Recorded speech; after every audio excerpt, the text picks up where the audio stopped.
All right, good afternoon, good morning, or good evening, depending upon where you are in the world, and welcome to today's Security Boulevard webinar.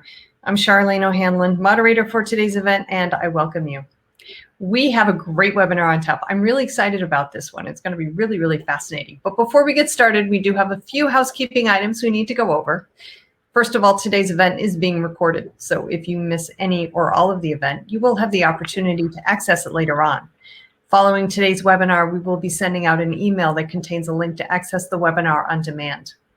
And we are taking questions from the audience. So if at any time during today's presentation you have a question for either of our speakers, please don't wait, don't hesitate, just use your web interface and submit your question into the Q&A tab, and we will do our best to get to as many questions as we can near the end of today's webinar. Also, at the end of today's webinar, we are going to be doing a drawing for 4 $25 Amazon gift cards. So please stick around. Hopefully you'll be one of our 4 big lucky winners. All right, with that, let's go ahead and kick off today's webinar, which is Finding and Preventing Secrets in Code. Our speakers today are Chris Salmons, who is a developer evangelist at Blue Bracket, and Prakash Linga, who is the CEO and founder of Blue Bracket. Gentlemen, thank you so much for joining me today. I really do appreciate it. It's great to see you both. Yeah, thank you so much for having us, Charlene, and thank you all for taking the time to learn a little bit more about why finding secrets and detecting them are so important. So thank you all.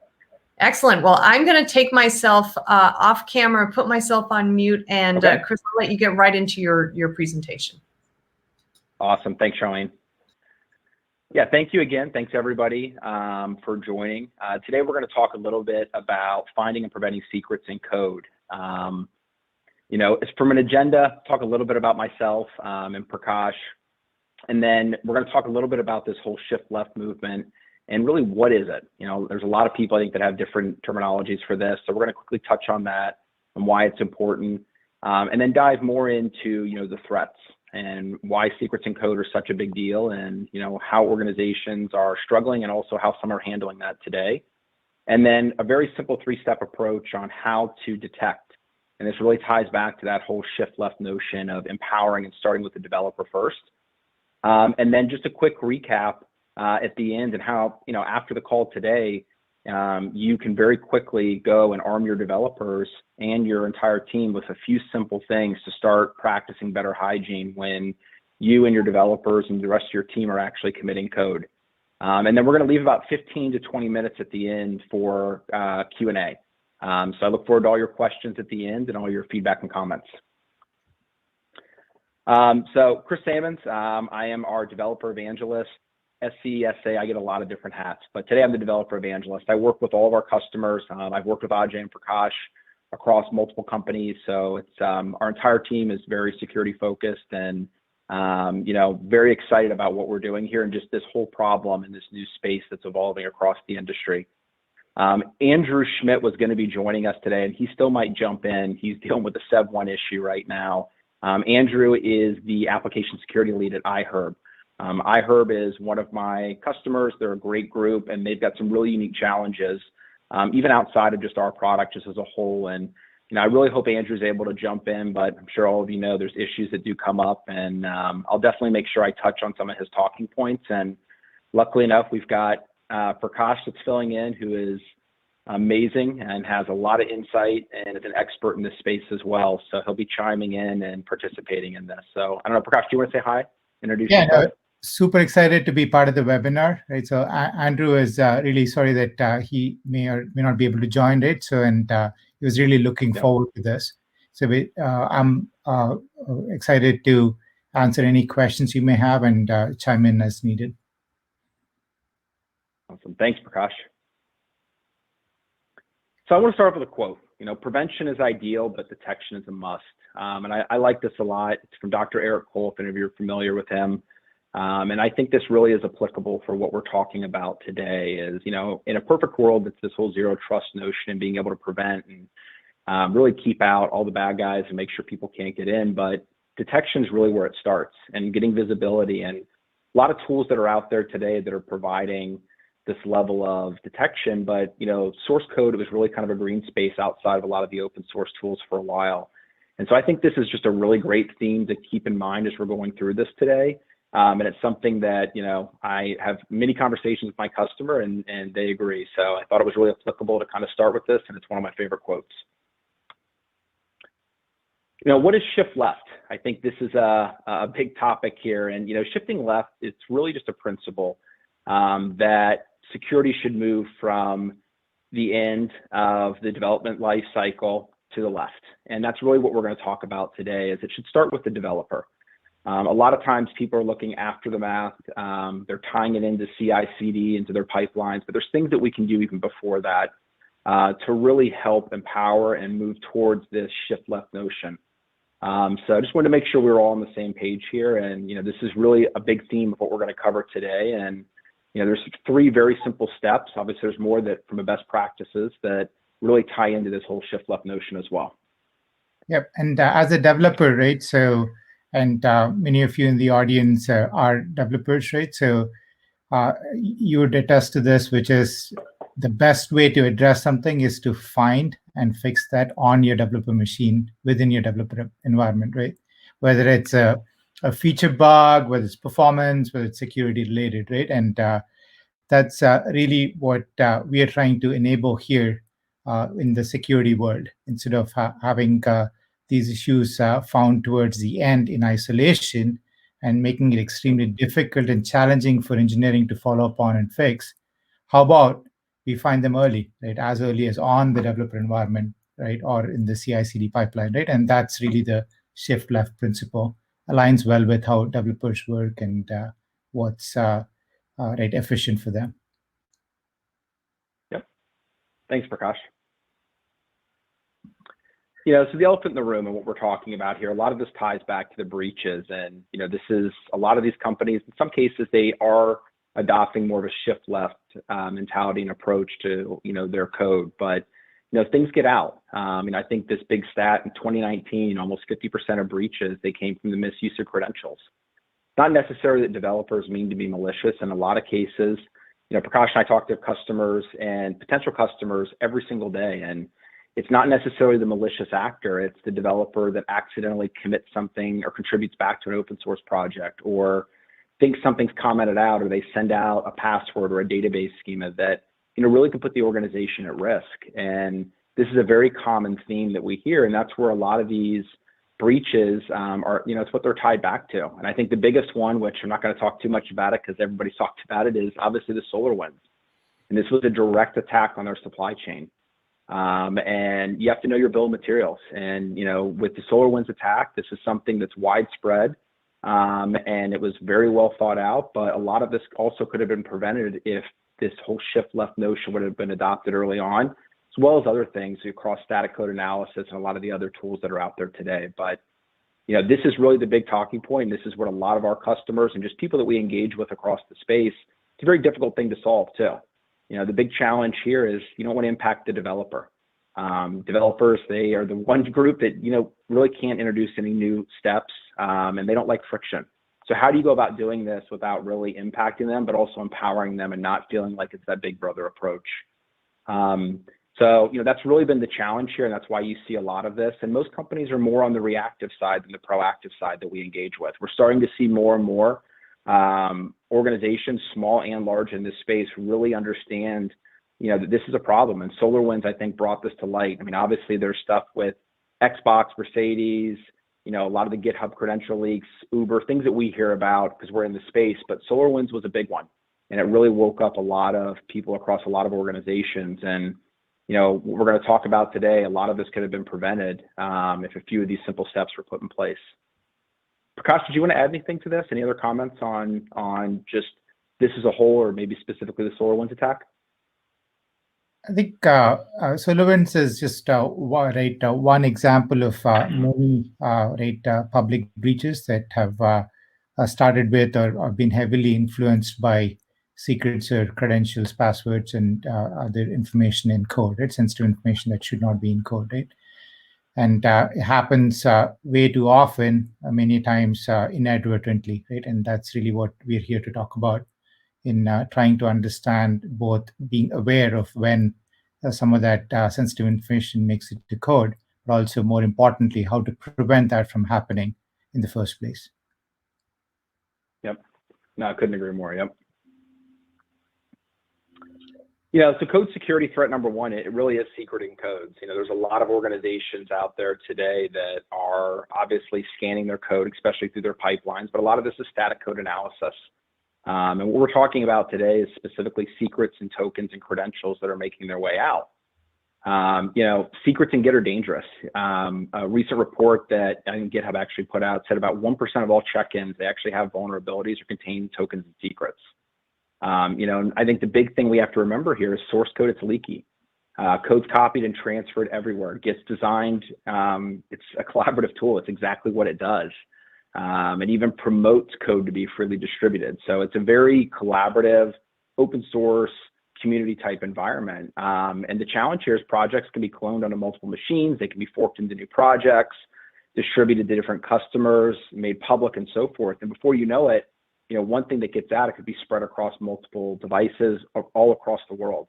And this is really one of the big challenges here. And, each time it's duplicated on Git, the entire history of that project is also duplicated. So that's one thing I think a lot of people have to realize. And, the answer is not to shut down Git. A lot of companies that we'll talk to and we engage with, their first action is let's turn off access to GitHub Cloud or GitHub Cloud or Bitbucket and so forth. But there's things that you can do to not have to take that approach and still empower your developers and allow them to contribute, access open source, and do the things that they need to on a day-to-day basis.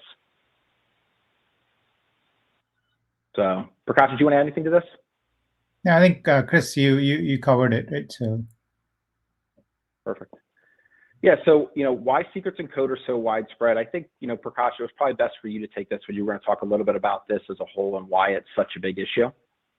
Yeah, no, happy to, right? So, as you very well know, right? So writing code is a challenging process, right? And many consider it a creative process, right? And there's many steps involved, especially when you're thinking about a backend microservice, right? In the context of Kubernetes or otherwise, right?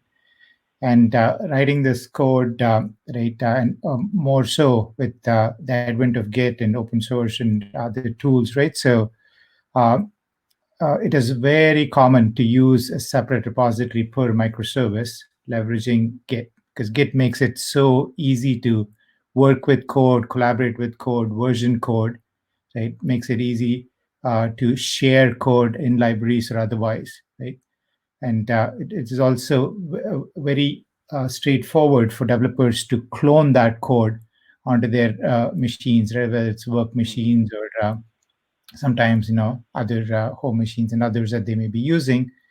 And many a times, right? So as a developer, I do this. I'm working with not just my company repositories, but I'm also working with other personal projects and others, right? And this is where it becomes a little bit more challenging for me to sort of keep track of what belongs in the enterprise world versus what belongs in my own personal world, right? But I think the most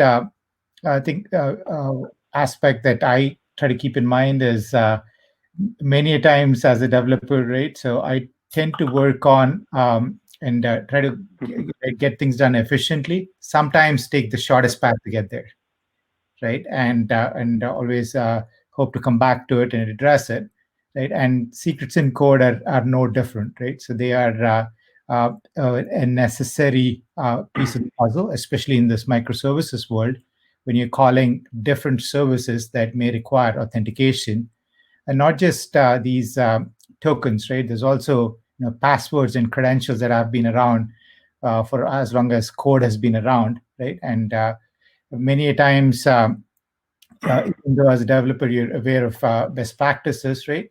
There are times when this the best practices are not respected, and these credentials, passwords, secrets make it to code, right? And a lot of times you intend to come back to it, but unfortunately the challenge here is once something is checked into Git, that's here to stay within Git, right? And because it's a version control system, and Git keeps all the versions, right, across branches, multiple branches, not just your main branch, right, and across all your check-ins from day zero, right? And many of us tend to forget that, right? And as some of you, Git experts may know, right, it's extremely expensive to rewrite history to remove, right, sensitive information in that repository. It's very infrequently done, right? And that's where this problem of secrets in code, right?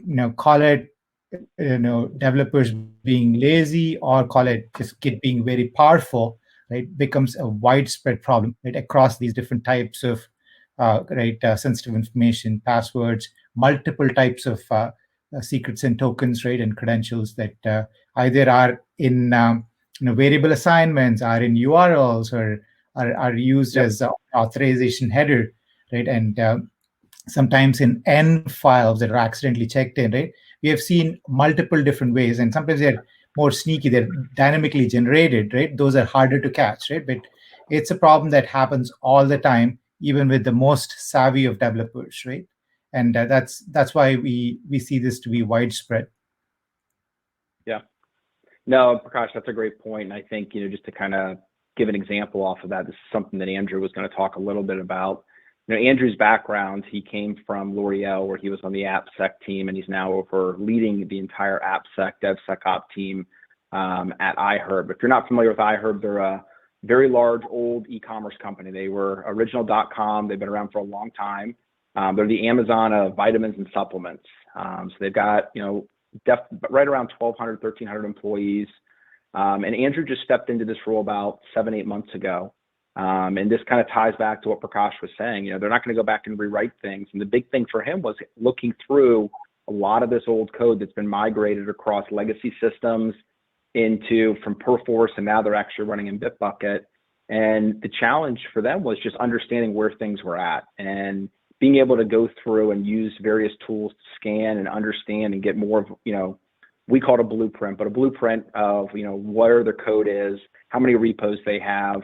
And a lot of it's because, best practices weren't in place 5 or 6 years ago. People were actually going through and they're hard coding credentials, and it's kind of trying to find a needle in a haystack. So it's not just organizations where you've been at for a long time. This is really applicable, and we see this very frequently with new AppSec or DevSecOps leaders, or even DevOps team members that are being pulled into more of the security role of what kind of tools and how can they apply these to their new jobs. And I think, I'll talk about that a little bit more here, but I couldn't agree with you more, Prakash, and just wanted to add that comment. Great. And this is just, I think it's a very interesting one. So if you're familiar with Ghostwell's, hacker, and this is really just outlining a very simple example of, and the comment here is people are always uploading sensitive files to GitHub. It's a gold mine, and it's true. He actually went through and performed an external pen test and was able to use GitHub Dorks, which is an open source tool. I'm sure some of you have used it, to find an exposed bash history file. And it was loaded with SSH passwords. So you can see just here, if you can see the screenshot's a little small, but look how easy it is to go and find, AWS keys and other keys live. And this is consistent, even when we're just going and looking through public Git repos, even outside of using our tool, something that we come across very frequently. So this is stuff that people are looking for. It is a huge problem, and it's something that organizations need to figure out how to remediate in short order. Prakash, any comments on this? No, I think exactly what you said, right? So as well, most developers, like we talked about, both work in the enterprise world and have a presence in the open source world, have their Git profile, right, publicly available. It is more common than we'd like, right, for developers to contribute things into their the public domain that may contain information, whether it comes from their company or not, but information that's is sensitive, right, and is inadvertent, right? So the bash history is a great example, Chris, that highlights the severity of the problem, because that goes back in time, and you can look at everything that's there, right? And it's not limited to just this, right? So we've seen right, all kinds of credentials, FTP passwords, URLs, right? And some infrastructure as code and some sensitive information pointing to right, some internal IP addresses and other such information as well. So this problem is widespread, and the best way to think about right, addressing the problem is to prevent this from happening in the first place, right? Right from the developer machine, right? But at the same time, as Chris mentioned, and as Andrew, right, would attest to this, right? So it's important to have the right tools to, right, have a state of the union today, right, in terms of where things are, and make sure that you're set up well to prevent this problem from happening going forward. So you're both addressing the risk that you're already facing today, but you're making sure that you're not right, increasing the risk. You're not adding to the pain, right, and making sure that you're clean going forward, right. And we'll talk about both of those aspects as through this webinar.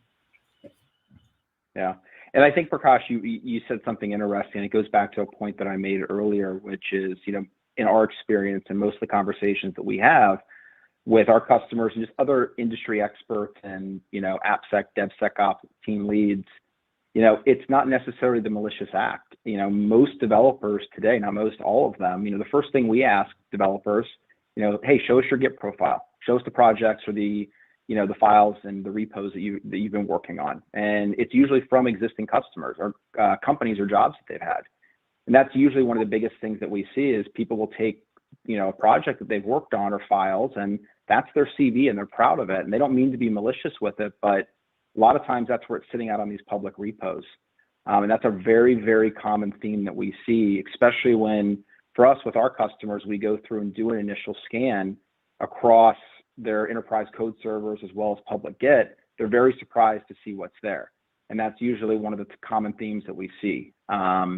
So it's, again, it's not malicious. It's a lot of times developers just being developers and working the way they have. And security is now trying to figure out how do they get their hands on this and get better visibility so they can start detecting.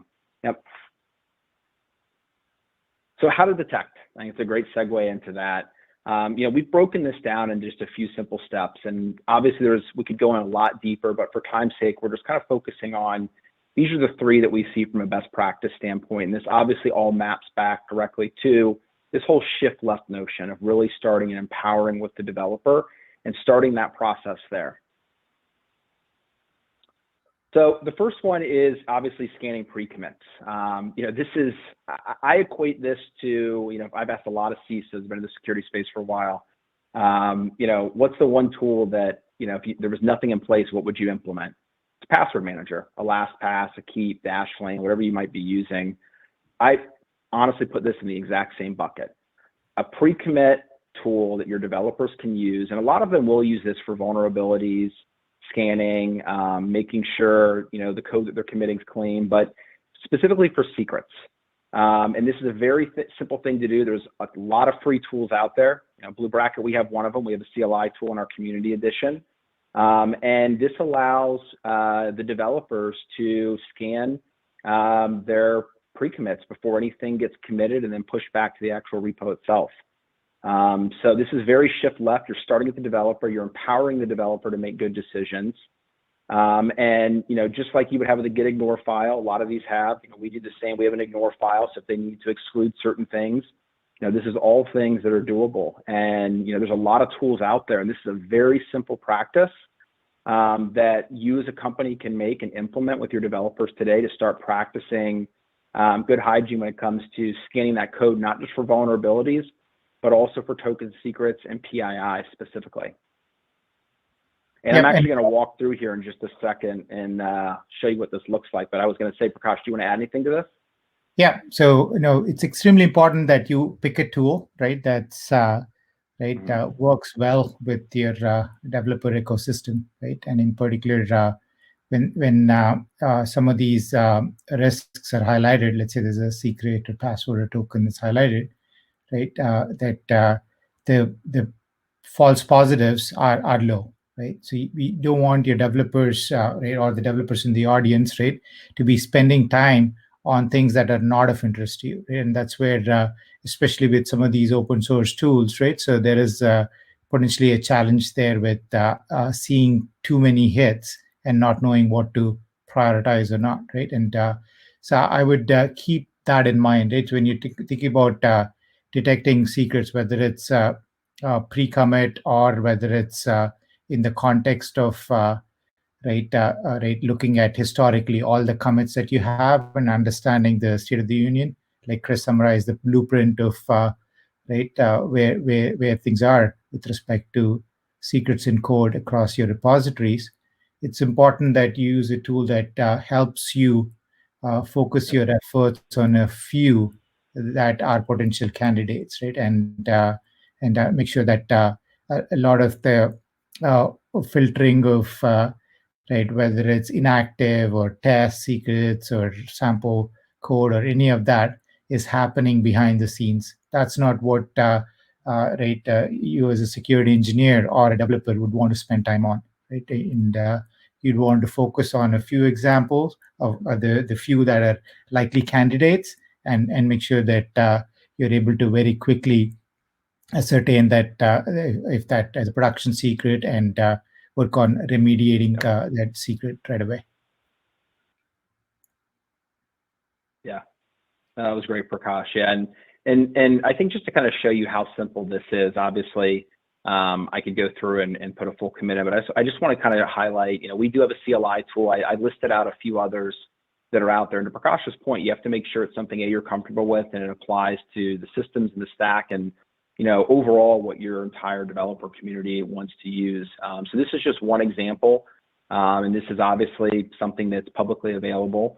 So I'm actually going to minimize this for just a second. And I've made this a little bit bigger so everybody can see it. Hopefully you're able to see this okay. And I've actually installed our CLI. It's very easy to do. And most of the tools are. A lot of these are apps on GitHub, or there's a lot of open source projects that are out there. For us, it comes with a UI component, so it's not just all done within the actual CLI. So there's a GUI that's tied to it. And from here, it's very simple. It's just downloading the CLI tool. It runs, a lot of these will run across different operating systems. Some are specific to Mac OS or Windows. We're uniform across all of them. And then after that, it's really just exporting out that executable into the bash profile. And then after that, just to give you an example here, I've got a commit that I've got staged and getting ready to commit this in. And you can probably see from earlier, but if I click in and we'll just put in this initial commit, you can see that we've actually blocked that. So this is a great example of that pre-commit hook that we're providing and being able to block that specific secret that's in here. And this then notifies me as the developer, hey, this is something that I'm not able to. Now I could easily override this if I wanted to, but again, it's more of empowering the developer. This isn't meant to block them from working how they work on a day-to-day basis. It's notifying them and giving them the tools that they need to practice and have a good security posture when it comes to committing that code. And it's also, to Prakash's point, I'm the same way. I'm notoriously lazy. I know none of you are, but I am, I'll admit it. And, sometimes you get busy and you forget things are commented out, or you forget things that are included in there. This is just a great catch-all to remind you prior to committing and then pushing anything back to the actual repository as a whole. A lot of these tools too, including ours, have ignore files. Just like a get ignore file to where you could easily add these files in there. And obviously the pre-commit hook wouldn't pick these up. And a lot of the tools today, even including ours, will work directly within IDEs. So if you're using VS, which is pretty popular across most of the organizations that we work with, if you're actually committing directly from within there, we're able to surface those up directly from that view pane as well. So I couldn't harp on this one enough. This is a very simple thing that you as an organization can easily implement. And, there are a list. I'm going to stop sharing for just a second here. Screen back up. Can we see the slides again? There we go. Perfect. So we've listed out a few here, and these are just some examples. There's many more. These are popular ones and ones that a lot of our customers have tried to use in the past. Some are very focused on AWS tokens. Some are focused on passwords and credentials. Some are tied to just GitHub or GitLab. So to Prakash's point, go out, do some research, and you can see what's out there. If you want the easy path, all of you are going to get access to ours. We welcome all of you to our community. So for us, it's very much about empowering the developer. So we do have our community edition, which comes with the CLI as well as the UI component. The other cool thing is, it's very much of a community feel. We've got a Slack community channel set up, and it's a great collaborative space, not just for us and Blue Bracket as a whole, but just for an industry, how people are solving problems, issues that are coming up, as it's related specifically to scanning for this tokens and secrets. So it's great. And for going and signing up, we're actually, I think, Prakash, we're giving away a $50 gift card. Is that right? An Amazon gift card? Yep. I think we'd love so for you to okay. Give this a try and give us feedback and ask questions in the Slack community, share any challenges you're facing, and I'm sure your colleagues are facing some similar ones, and we're happy to collaborate with you and enable you to work with your team, work with your whether it's the development team or the security team or the DevOps team, to successfully do the shift left aspect, So, and I'd love to talk some more about based on some of the questions here, as to where do you start and how you approach it. Joining the Blue Bracket community and leveraging Blue Bracket Community Edition, would enable you to first get a sense for what your current repositories look like. Where are the secrets in code? How big is this problem, And if you're able to, as a developer, see that this is something that you can effectively, use to find secrets in your code, or as a security engineer, you can, demonstrate to your engineering team that this is actually something that you can do well, And there's another one that works well for some of our customers is to integrate into the CI/CD pipeline.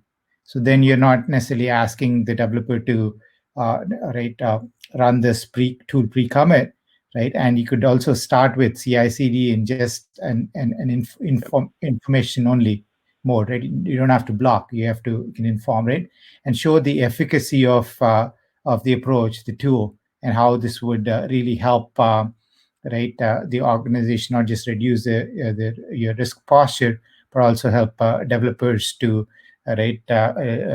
follow the right path and take the necessary steps to work with secrets effectively, Then comes the final step, or to potentially shift this left further, and leverage the tool on the developer machine, And agreed, not all developers may or may not pick that up on day one, But given leveraging a tool like Blue Bracket, where it's configurable enough, we can deploy it in an just information only mode, where you can see how effective it is in highlighting the few that are important, and that's when you could turn it on as to block when secrets are detected, And so it's a series of steps that you can take to work alongside, for security, to work alongside engineering, to make sure that this is a step in the right direction, making engineering more efficient rather than something that they would consider as a challenge, that engineering or development may or may not want to leverage a tool like this. Yeah, I think, Prakash, that's a good segue into kind of step two. If we're shifting it all the way to the developer, that's the starting point, and that's where I think it's the easiest thing to do. And even if you yourself are a developer, whether it's our tool or any of the other tools that are out there, we highly encourage, and I think it's just good for the industry as a whole. But it's a very simple thing to set up and get implemented and start, making sure that code you're committing is clean and safe. And then the second one, this is obviously something that, it's kind of a mixed bag for us. A lot of the organizations that we talk to, they have a pretty mature pipeline, CI/CD pipeline set up. Some are just starting to get it in place. I know Andrew was going to talk heavily on this, and again, apologies he wasn't able to make it, but this is something that he's had a lot of expertise in his previous roles, and he's now brought over to iHerb. And for him, this is continuous, but the big challenge that we see here with CI/CD pipelines is it's not necessarily tied to tokens and secrets. And I'm sure some of you are shaking your head, and we understand that some companies out there, they're using a lot of the SAST or the raster tools, doing a lot of static code analysis, and some of that does have it built in, but the majority that we hear, it's not necessarily happening within this build process and through the pipeline as a whole. They're really focused primarily on a lot of static code analysis, and that's usually where a lot of our conversations will start, and they realize it's very different. And it's important to also be looking for these, and this is kind of a checks and balances. So you're empowering the developer, and you're continuing that shift left now, even with this CI/CD. And the big thing that we've seen with this is, and especially with our tool and other tools that are out there, is this is now starting to really empower the DevOps team, because a lot of these individuals are being pulled over from a pure DevOps role into more of this, what we hear, DevSecOps or AppSec. So they don't have to become security experts if this is set up and the right tools are in place. And this is a big thing, to have that continuous monitoring prior to anything actually making out and that code becoming production code. And a lot of the tools, you probably saw some of those on the previous slide. We've got our core product, Code Insights, which is our paid version, and this is something that a lot of our customers leverage today, tying this in to their different CI/CD pipelines, and whether it's a Jenkins or CodeFresh or Azure DevOps, whatever you guys might be using, being able to simply call our API or any of these other open source tools, and being able to surface up where those alerts and where those misconfigurations are. It's not sometimes just tokens and secrets, it's the repo misconfiguration, understanding what's actually happening inside of your code base. That's what these tools provide. And they really enable and empower that DevOps team to make sure that things are moving through and getting approved correctly, and things are being detected early before it actually gets out into the wild. So I'm sure a lot of you are implementing this or have already implemented this, but this is kind of the next phase, is with this pipeline, making sure that the right scans are in place, the right approval processes are in place. And I think the biggest thing here is making sure things are configured correctly. I think a lot of times we go in, we see, stale reviews not being configured, or branch protections not on repos. And a lot of this overrides a lot of what happens in the CI/CD pipeline, especially if it's a very immature or it's an early process for the organization. This can put a huge risk onto it, especially from what we've seen. A lot of the people that are being pulled over to that aren't necessarily security experts. We're seeing a lot of that, especially at some of the larger companies. So I don't know, Prakash, do you want to add anything or talk to this at a high level? Yep, no, totally, right. So, and Andrew, for him, right, the first step was to really understand the kind of risk coming from secrets and code in his environment, right, and was able to do that in short order by leveraging right, our Blue Bracket tool, right, to identify the risk, if you will, from secrets and code, right, and more importantly, focus on the few that are right, production tokens that are active, right, and then help remediate some of those. But the second big step that is taken alongside is to make sure that we're implemented in the context of the CI/CD pipeline and integrated into the tools that security and developers work with, right? For example, for Andrew and his team, Splunk is where they use they would use as a SIM solution, where all the alerts from different systems are piped in, and that integration into Splunk, removing those alerts from secrets or from other security tools into a single pane of glass is important to enable security teams, right, as part of their workflow, to sort of find and address these issues early, right? Similarly with developers, right? So whether you're a Jira shop or you use other tools, right? It's important that, or maybe Slack is a way to notify developers, right? Those integrations are put in place to further reduce that potential friction, right, and make it something that's natural for both security teams and developers to address these risks earlier, right, and shift some of those risks earlier in the pipeline. Yep. Nope. Couldn't agree more. Thanks, Prakash. So then the last step is, and this is usually in our experience where most of this stops, really, because it's kind of a new space, and I think if we take a step back and look, Prakash and I have both been in the security space. Prakash maybe a little bit longer than me, but I've worked with Prakash for a while, and his last company, which I was at, was focused on encrypting and protecting and rights management for unstructured data. And that's really where we started to hear a lot of this, is our larger customers in the enterprise space saying, hey, can you guys provide the same level of visibility and security that you do for my unstructured data? You do that for our source code. And that was really because of this whole proliferation in, really 2017 of people really migrating and infrastructure really becoming code. And it was the more modern Git versioning tools. And, with that being said, GitHub was very much a developer in a community space for a long time. And the reason I bring that up is that's why this piece is so important, is the continuous monitoring aspect. It's a new space, and it's always been a hesitant space just because of nobody really wanting to impact the developers or intrude on what they're doing on a day-to-day basis. But where we see a lot of the risks is on this step right here. It's the aftermath. It's a legacy code that's been sitting out there for 5 years. There's a new CISO, a new AppSec, a new engineering lead, and it's understanding where are my risks. And this is very much a proactive approach, and it can also be reactive, seeing where a lot of your legacy stuff is, and just also understanding your code base as a whole. And this is a very, very important step. And what I mean by monitoring, obviously your CICD, it's continuous, but this is really making sure that what's happening not just internally, but what's happening externally. What's sitting out in public Git, what's sitting in open source, what's sitting in a lot of these community forums like Stack Overflow and Pastebin. Where is my company's PII?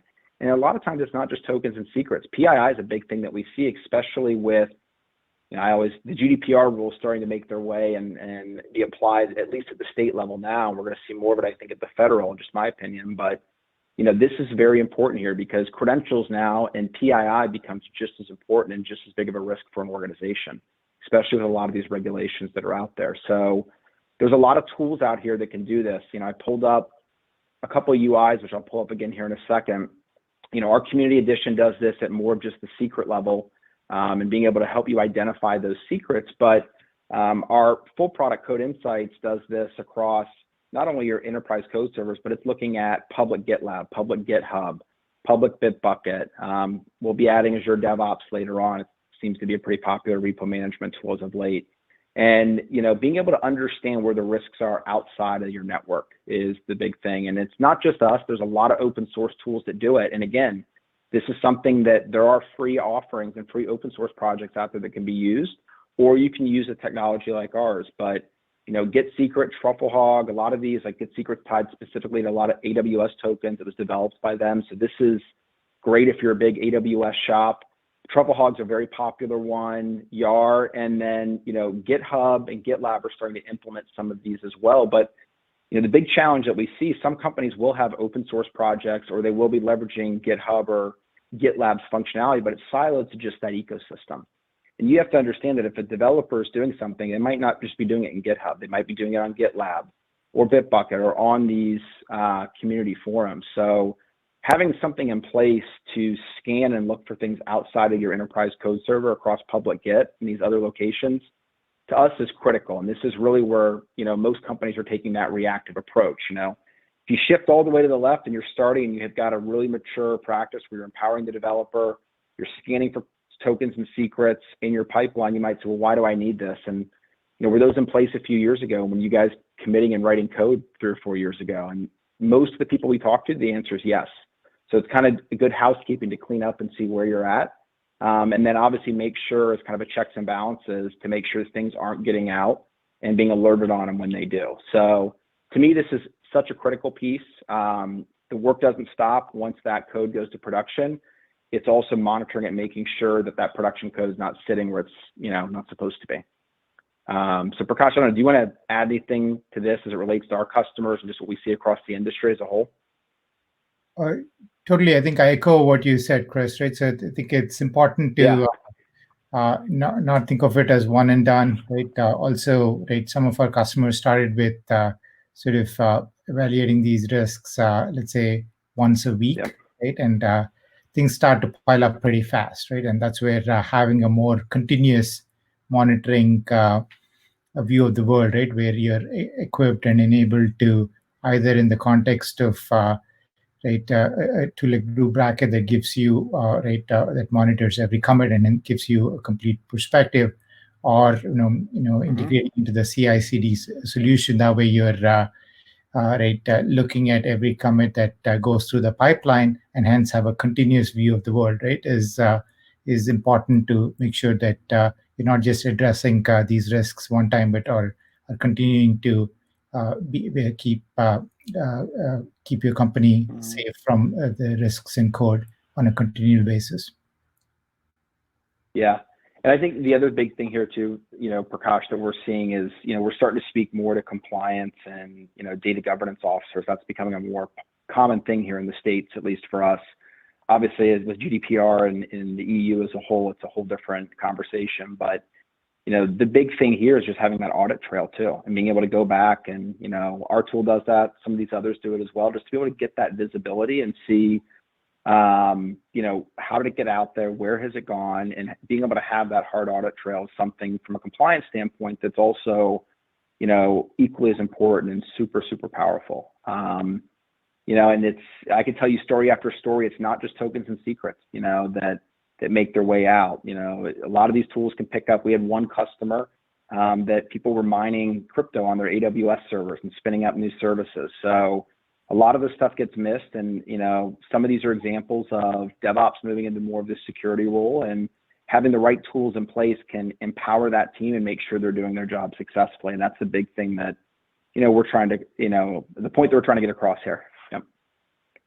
I think in closing, then we're going to step over to questions. Is this approach that we outlined today?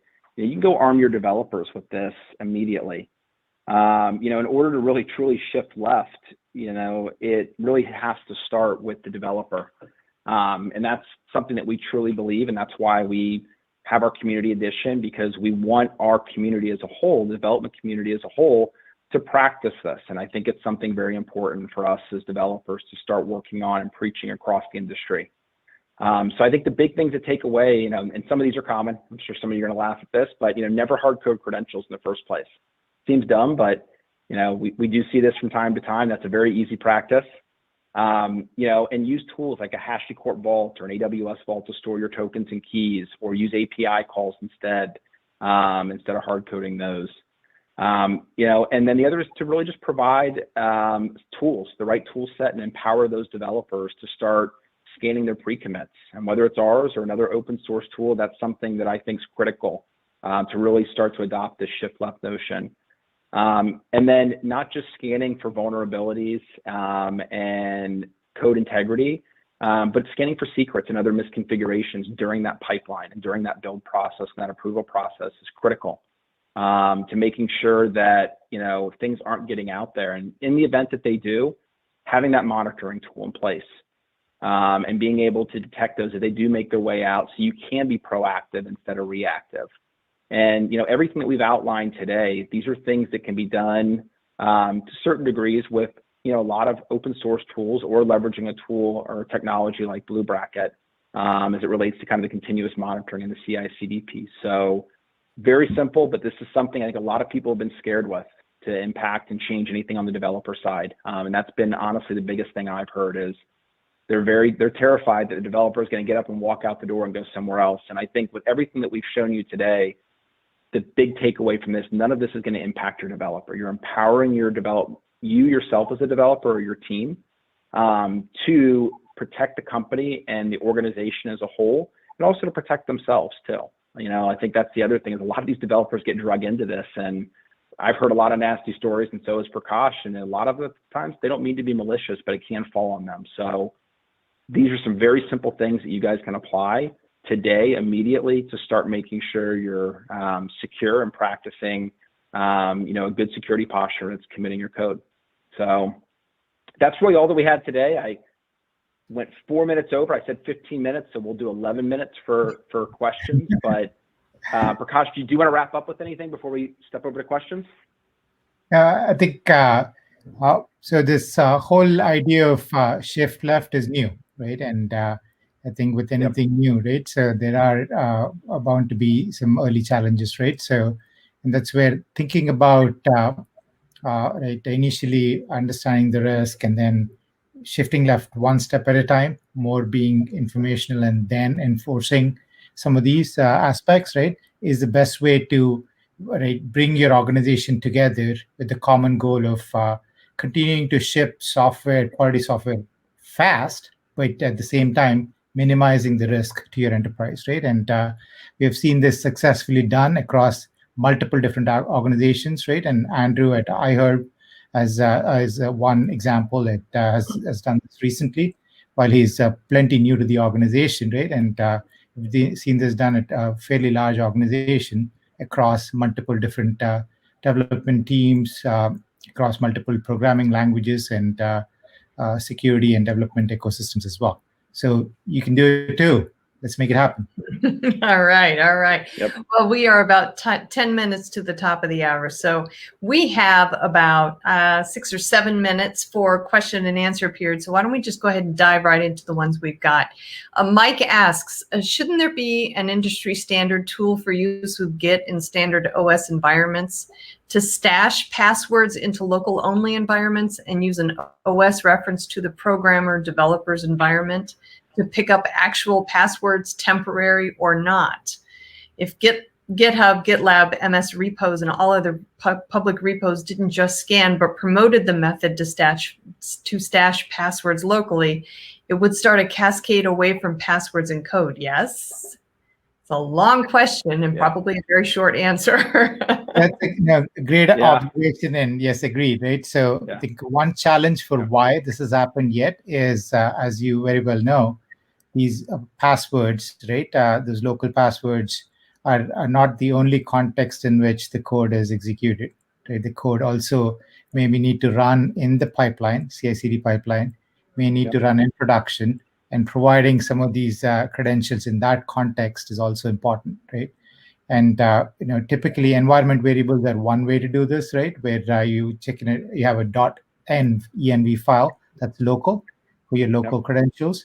Whereas in the pipeline, you use secrets that are protected appropriately that enable executing this code in the pipeline, and the same with production, right? And many times, what happens in the context of production, maybe you use a vault cluster, right, is different from what you do locally, and totally empathize with you around that challenge.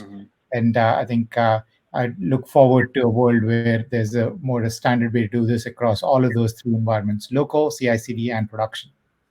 All right. All right. I think, Prakash, I think we're getting to that too. I can see GitHub and GitLab really starting to move, especially with the enterprise adopting more of it over the last couple of years. It's still going to take a while, but I think they're slowly starting to make, some progressions, especially from, Git Universe this year. They talked about this a little bit. All right. Yep. Great. Here's another question for you. Eric is asking, it is difficult to get the developers to run unit tests prior to commit. So how do we get them to run a secret scan before the commit? So that's a great question. Prakash? You go ahead. Go ahead. No, you go ahead. Go ahead. All right, happy to. So I think the best way to think about it is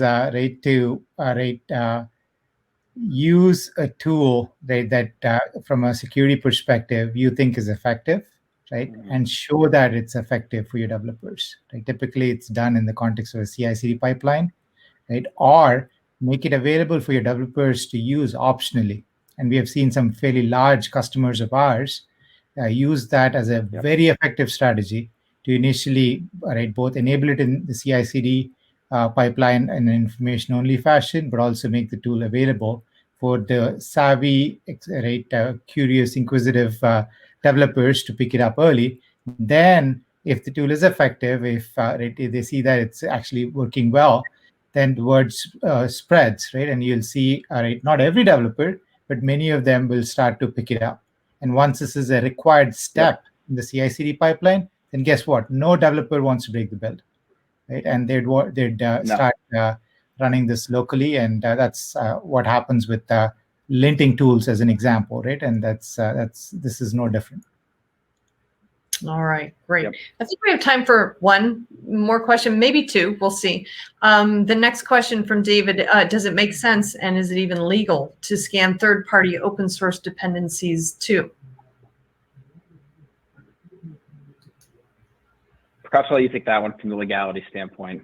Sounds good. So it's typically right, not something you want to do. In fact, one classic example is private keys in other open source libraries, right? That show up as what we would consider as false positives, especially if you're using a tool that's not smart enough, right? So this happens with whether it's JavaScript, dependencies, or other languages, Golang dependencies as well, right? And as a firm using third-party open source tools, you are not necessarily concerned about or interested in these private keys or any other secrets that may be within that open source library. What in fact you want to do is to automatically eliminate those so that you can just focus on the few in your code that's important to your organization. All right, great. Let's try and slip one more in before we close it out. Eric also asks, what amount of time or investment does it take to set up the scanning pre-commits, and how long per individual repository? So it's a matter of good question. So Chris, you can take that one. Yeah. So as it relates to the pre-commits, it's you can go to our website or you can open up any, open source project, and it's a little bit of configuration. It's just basically going in and getting that executable added into the bash profile. And then from there, it's, the pre-commits there. So it's very short. Usually most developers will have it done in a couple minutes, and from there they can start scanning those pre-commits and doing those checks, just like I showed you a few minutes ago. As it relates to scanning the repos, how I'll talk to our service specifically, we actually will register a webhook against the enterprise code server, whether it be GitHub, GitLab, Bitbucket. And then from there, you're able to list the project or organization, and then we can manually go through and scan all of the repos, or you can select specific repos. So it really depends on how large the environment is and how many repos and how many orgs you're adding in. But from a benchmark, it's about 1 minute to 2 minutes for each one for the initial. We'll scan all the historical commits, and we're hashing and fingerprinting it. So it's about 1 minute to 2 minutes. And then after that, it's just the deltas and diffs that are coming in. It's pretty much instant. Yeah, and to add to that, that, answer your question.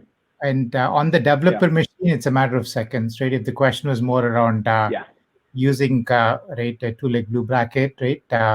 Maybe an install step, I would set up the pre-commit hook, right? And after that, every new commit you make is scanned within, it typically takes less than 5 seconds.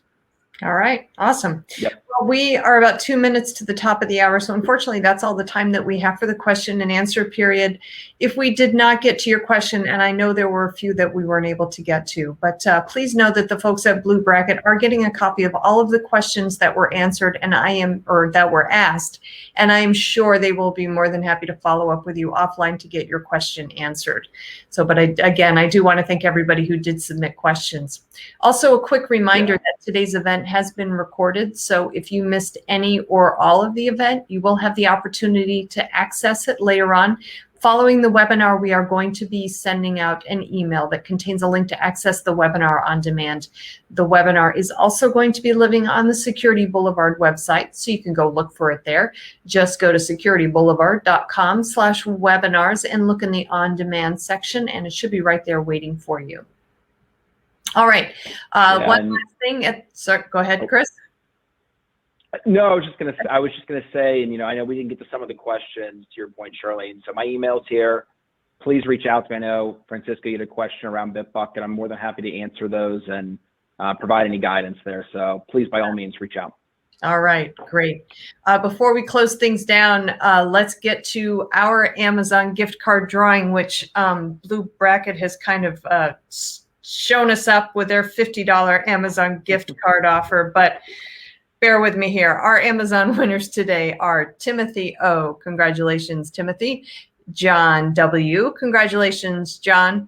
Monica R. Congratulations, Monica. And finally, Luis A. Congratulations, Luis. We will be following up with all 4 of you to get your Amazon gift card over to you via email. So please check your inbox. If you don't see anything in your inbox, please check your spam folder. Chris and Prakash, thank you so much for a great presentation. Lots of great information. I got a lot out of it. I know the audience did too, judging from the comments and the questions. So thanks so much for your time and your expertise. Really do appreciate it. Perfect. Thanks, Charlene. Thank you so much for having us. I also want to thank the audience for joining me today. This is Charlene O'Hanlon, and I'm signing off. Have a great day, everybody, and please stay safe. Yeah. Thank you all.